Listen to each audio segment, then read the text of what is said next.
Hello everybody, and welcome back to another episode of your OGR, as today is Game 76 as the Edmonton Oilers went up against the Vegas Golden Knights and walked away with a massive 4-0 victory over the Knights, as this is a massive W as we get our second consecutive shutout. Not just that, we beat a potential first round opponent in the Vegas Golden Knights, as we take a huge 4-0 victory in a game where we simply just played really good. Now, unfortunately, I wasn't able to watch majority of this game. I was only able to watch the third period where most of the goals actually happened. I was sadly at work and wasn't able to watch it because it was on Sportsnet West, so love it. Love regional blackouts on a Saturday night. Don't you guys? Don't you just love regional blackouts? Anyways, so we're just going to quickly, review the game. As you guys all know, I will be live tonight at 6 p.m. PST for the Avalanche versus the Hurricanes. So make sure to come and check that out, as it should be an amazing stream. Not just that, an amazing game. So make sure to come in and check that out. But let's get into talking about all that happened in this game. Now, first of all, we're going to be ranting a little bit about Mark Spector in today's video once again, because he's making a fucking fool of himself. I still cannot believe, I hope he answers my tweet, because I was asking him to please tell me the secrets to get hired by Sportsnet, because apparently any fucking moron could be hired by that company, especially Mark Spector. But anyways, besides that, so basically Chris Russell got the first goal of the game. Now, this was the weirdest goal. Cassian got the assist. But basically, what's the best way of explaining it is that Cassian went full moron mode, to say the least. So McLeod, all the way up at the point, sent him a nice pass, and Zach Cassian was right in front of the net. Right in front of the net. And all he did was this. Stick handled, stick handled, stick handled. Look, he's like, oh, what am I supposed to do? Oh, shit. What am I supposed to do? I don't know what to do with the puck. And he fucking just, waits, 5 seconds before doing anything with the puck, and then sending a pass to Chris Russell, which, luckily we scored, but Zach Cassian had a grade A opportunity, the biggest opportunity of his life.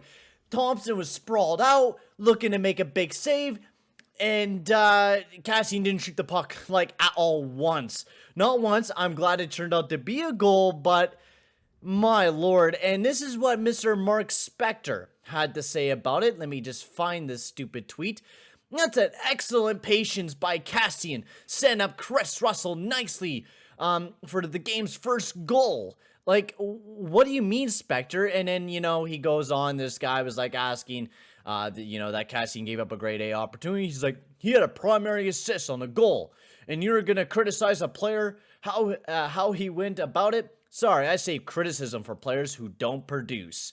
He seems to have this rocket of a hard-on for fucking Puljujärvi or something. My God, man. We're talking about players that cannot finish. Cassian has 5 fucking goals this year, man. And he's paying $3.25 million. And you're complaining about a player that cannot produce? What? My brain... I'm losing brain fucking cells, man. I am physically losing brain cells by talking about Mark Spector every goddamn time. And it seems like he's been that guy for the past 2 games. It's absolutely mind-boggling how this guy is actually hired by Sportsnet. I don't believe it. I don't like, being mean to some people, but Mark Spector seems like an absolute fucking moron. He's blaming a guy that cannot produce in Jesse Puljujärvi, who is doing tons of great stuff. He's being paid $1 million and only has 13 goals on the year, and he's doing so much out there. That's such big positives for the team. Cassian's being paid big dollars and is getting fucking, what, 5 goals, maybe 6 a year? Come on, bro. Get out of here, Spector. Keep going smoking that crazy juice, for fuck's sakes. Come on, bro. Anyways, moving forward. Because this game was amazing. We're not going to be ranting about Mark Spector the entire game, because honestly, we all know as Edmonton Oilers fans that Mark Spector is just an embarrassment to the media, and we all know that, especially when Woodcroft and McDavid both told him that, he's doing a lot out there that's really good for the team, and he should be respected a lot more. And honestly, I give them tips to that. So, moving forward, nothing really happened in the second period until the third period, where CC got a massive goal, where Puljujärvi was screened in the front of the net. Now, no, he did not get a single point on this goal, but he was a big guy in making this goal happen, where Cody CC absolutely had a clap bomb from the point, getting his 5th goal of the season. And then Foegele, oh my god, this was beautiful. Caused a beautiful turnover, took it all the way down the ice on a beautiful breakaway, forehand, backhand, right into the back of the net, sending it past Thompson, and it was a magnificent goal by Foegele, getting his 12th goal of the season, putting the Oilers up 3-0. And then Nuge got his 11th goal of the season. I almost thought this goal was scored by Kane, but it was actually scored by Nuge, who got his 11th goal of the season. It kind of just got slammed in the back of the net. Almost thought we wasn't a goal because it like kind of squeaked out through the bottom of the net, and yeah, Nuge got his 11th goal of the season on a shorthanded attempt, and Nuge has just been terrific on that PK, and we definitely missed him a lot when he was injured, and now since he's back in lineup, he's been amazing.